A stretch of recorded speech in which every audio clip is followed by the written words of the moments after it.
दोस्तों, आज के समय में बेरोज़गारी कितनी है तो आपको पता ही होगा। इतनी ज़्यादा बेरोज़गारी है कि गवर्नमेंट जॉब छोड़िए, प्राइवेट जॉब भी लोगों को बहुत मुश्किल से मिल रही है। सोचिए अगर ऐसा हो कि 12th के डायरेक्ट बाद आपको कोई गवर्नमेंट जॉब मिल जाए और वो भी ऑफिसर की जॉब मिल जाए तो कितना ज़्यादा अच्छा होगा। आप सातवें आसमान पे होंगे उस समय। तो आज हम लोग बात करेंगे ऐसे ही एक एग्ज़ाम यानी एनडीए एंड एनए एग्ज़ाम के बारे में। इस वीडियो में हम लोग देखेंगे एनडीए एंड एनए एग्ज़ाम क्या है, इसके लिए एलिजिबिलिटी क्या होती है, इसका सिलेक्शन प्रोसीजर देखेंगे और हम लोग देखेंगे इसका सिलेबस क्या होता है और हम लोग देखेंगे इसमें इसकी सैलरी कितनी होती है और लास्ट में हम लोग ये भी देखेंगे कि इसमें कंपटीशन कितना होता है, कितने % बच्चे हर साल सक्सेस होते हैं। तो वीडियो में अंत तक बने रहिए और अगर आप चैनल पर नए हैं तो चैनल को सब्सक्राइब करें, क्योंकि आपको यहाँ पे हर एक एग्ज़ाम के बारे में ज्ञान एंड बायोग्राफी से रिलेटेड वीडियोज हमेशा मिलते रहते हैं। तो हाय हेलो नमस्कार दोस्तों, मैं हूँ आकाश कुमार दी ज्ञान वाला में स्वागत है आप दोस्तों। आप Indian army, Indian navy and Indian air force को 3 तरीके से यानी 3 पोस्ट पर ज्वाइन कर सकते हैं। या तो आप नॉन कमीशन्ड ऑफिसर बन के ज्वाइन करिए, या जूनियर कमीशन्ड ऑफिसर बन के ज्वाइन करिए, या कमीशन्ड ऑफिसर यानी ऑफिसर बन के ज्वाइन कर सकते हैं। तो एनडीए एंड एनए, जिनका फुल फॉर्म है national defence academy and naval academy, 2 institute हैं जहाँ से लोग ट्रेंड होके यानी कैडेट ट्रेंड होके ये जाते हैं Indian navy, Indian air force and Indian army में ऑफिसर बनते हैं। तो एनडीए एंड एनए, जिनका फुल फॉर्म है national defence academy and naval academy, 2 institute हैं जिनके एग्ज़ाम को क्लियर करने के बाद, जो एग्ज़ाम होता है इसको क्लियर करने के बाद आप इस इंस्टीट्यूट में जाएंगे, फिर यहाँ से ट्रेनिंग लेके Indian navy, Indian army, Indian air force में ऑफिसर बनेंगे। इसका एग्ज़ाम साल में 2 बार होता है। इसकी अगर एप्लीकेशन फॉर्म की फ़ीस की बात करें तो जनरल एंड ओबीसी के लिए 100 रुपये होती है और एससी एंड एसटी कैंडिडेट के लिए ये 0 फीस होती है। और इसके अगर पोस्ट की बात करें तो हर एक 6 महीने में इसकी 3 से 400, 350, 400, कभी 500 ये पोस्टें चेंज होती रहती है, हमेशा इतनी पोस्टें आती। इस एग्ज़ाम के लिए एलिजिबिलिटी की बात करें तो सबसे पहले हम लोग देखते हैं इसकी नेशनलिटी।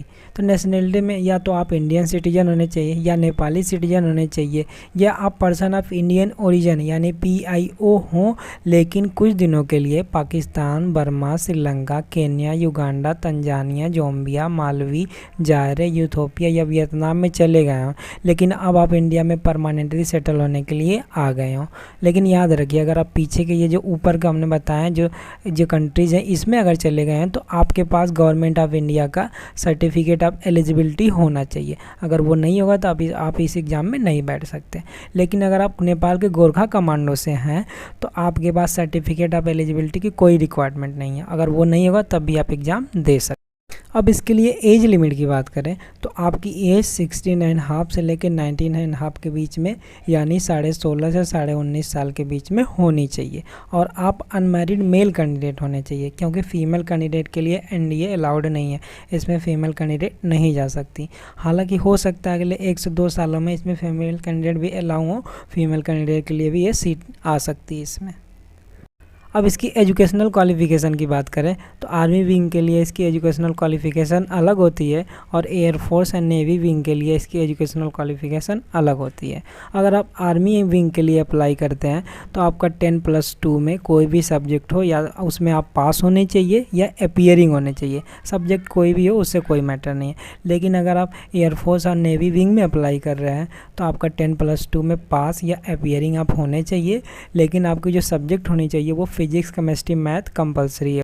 सिलेक्शन प्रोसीजर की बात करें तो इसमें सबसे पहले आपको ऑफलाइन एग्ज़ाम देना पड़ेगा। फिर ऑफलाइन एग्ज़ाम जिनका क्लियर होता है उनको SSB यानी सर्विसेज सिलेक्शन बोर्ड पर बुलाया जाता है इंटरव्यू के लिए, जिसको SSB इंटरव्यू बोलते हैं। फिर उसके बाद जिनका इंटरव्यू क्लियर होता है उनको मेडिकल लिए बुलाया जाता है, मेडिकल उनका होता है। फिर उसके बाद जिनका मेडिकल सब जिनका क्लियर हो जाता है उसके बाद आपकी फाइनल मेरिट लिस्ट बनती है। फिर मेरिट लिस्ट में जिनका नाम आता है उनका कॉल लेटर आता है और ज्वाइनिंग होती है। तो ये टोटल प्रोसेस है सिलेक्शन प्रोसीजर का। इसमें जो होता है ये आपका जो ऑफलाइन एग्ज़ाम होता है, इसमें जो होता है ये ऑफलाइन एग्ज़ाम होता है और पर्सनल इंटरव्यू यानी SSB इंटरव्यू जो होता है ये होते हैं टोटल 1800 मार्क के। 900 मार्क के आपका ऑफलाइन एग्ज़ाम होता है और 900 मार्क के जो होते हैं वो आपके SSB इंटरव्यू होता है। तो टोटल मिला के 1800 मार्क का हो जाता है और जो आपकी मेरिट लिस्ट बनती है वो इन्हीं 1800 मार्क्स से बनती है। आपने जितना गेन किया होगा दोनों का मिला मिला के उसके हिसाब से आपकी मेरिट लिस्ट, उसी के हिसाब से आपकी रैंक बनती है। फिर रैंक के हिसाब से डिसाइड होता है कि आपको किस में भेजा जाएगा, इंडियन आर्मी के, इंडियन नेवी में या इंडियन एयरफोर्स में।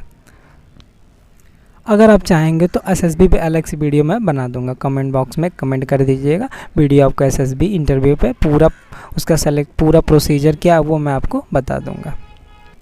अब इसके ऑफलाइन एग्ज़ाम के सिलेबस की बात करें तो इसमें 2 क्वेश्चन पेपर होते हैं आपके, एक मैथमेटिक्स होता है और एक जीएटी यानी जनरल एबिलिटी टेस्ट होता है। अब ये दोनों साथ नहीं होते हैं, दोनों के बीच में 1 से 1.5 घंटे का गैप आपको मिलता है।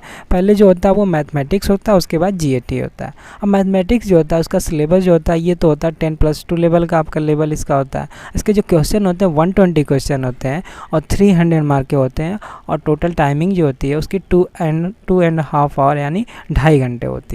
और हर एक क्वेश्चन जो होता है मैथमेटिक्स का वो 2.5 यानी आपका होता है 2.5 मार्क का होता है हर एक क्वेश्चन मैथमेटिक्स का। उसके बाद जो जीएटी होता है जनरल एबिलिटी टेस्ट, इसके जो क्वेश्चन होते हैं 150 क्वेश्चन होते हैं और हर एक क्वेश्चन होता है 4 मार्क का होता है, और टोटल जो मार्क हो जाते हैं वो 600, और टाइमिंग भी इसकी कितनी होती है, 2.5 यानी 2.5 आवर होती है। तो टोटल मिला के कुल हो गए आपके 900 मार्क, 300 मैथमेटिक्स और 600 जीएटी, 900, और उसके बाद जो आपको होगा 900 का वो एसएसबी। अब इसकी सैलरी की बात करें तो इसमें सैलरी आपको बहुत अच्छी मिल रही है। डायरेक्ट 12 के बाद इतनी ज़्यादा सैलरी, बहुत ज़्यादा लाखों में सैलरी है। तो जब तक आप ट्रेनिंग में रहेंगे तो इसमें आपको 56,100 यानी 56,100 रुपये आपको मिलते रहेंगे।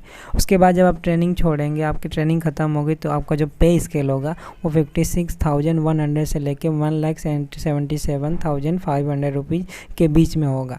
ये आपका पे स्केल है। इसके बाद जो आपके अलाउंसेज है, एमएसपी है, ये सब ऐड करके आपका 1 लाख से 1.5 लाख के बीच में जो 1.5 लाख से 2 लाख के बीच में जो आपकी सैलरी हो जाएगी, सब कुछ ऐड।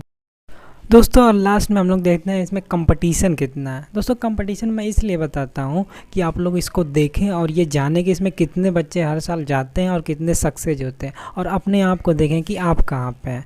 डराने के लिए मैं नहीं बताता हूँ। तो उसमें जो हर साल जो हर एक 6 महीने में आता है, उसमें फॉर्म जो भरे जाते हैं 4 से 5 लाख फॉर्म भरे जाते हैं।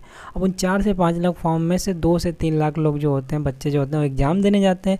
लेकिन उन 2 से 3 लाख में से 7 से 8 हज़ार ही सेलेक्ट होते हैं इंटरव्यू के लिए। रिटन देने के बाद 7 से 8 हज़ार सेलेक्ट होते हैं। फिर उसके बाद 7 से 8 हज़ार में से जो होते हैं इंटरव्यू देने के बाद जो बचते हैं लास्ट में, वो 4 से 500 बच्चे ही बचते हैं। अब सक्सेस रेशियो अगर देखें तो रिटन तक जो होता है, रिटन देने का, रिटन क्लियर करने तक जो सक्सेस रेशियो होता है वो 0.02% होता है। और रिटन के बाद इंटरव्यू क्लियर करके पूरे ज्वाइनिंग लेने तक जो सक्सेस रेशियो होता है वो 0.0005% होता है। तो दोस्तों कंपटीशन बहुत ज़्यादा है। अगर आपने भी सोचा है कि आपके कंधे पे सितारे हों, सितारे चमक रहे हैं, और आप भी चाहते हैं कि चमचमाती वर्दी में भारत माँ की सेवा करें, तो मेहनत करना स्टार्ट कर दीजिए और अपने सपने को प्लानिंग बना के करिए, क्योंकि सपना सपना ही रह जाता है और प्लानिंग जो होती है वो सक्सेसफुल हो जाती है। क्योंकि कहते हैं ना, मंजिल को भुला कर जिया तो क्या जिया, है दम तुझ में तो उसे पा कर दिखा। लिख दे अपने खून से अपनी कामयाबी की दास्तां और बोल उस किस्मत को, है दम तुझ में तो इसे मिटा कर दिखा। इसी शायरी के साथ मैं वीडियो ख़त्म करता हूँ। जय हिंद, जय भारत।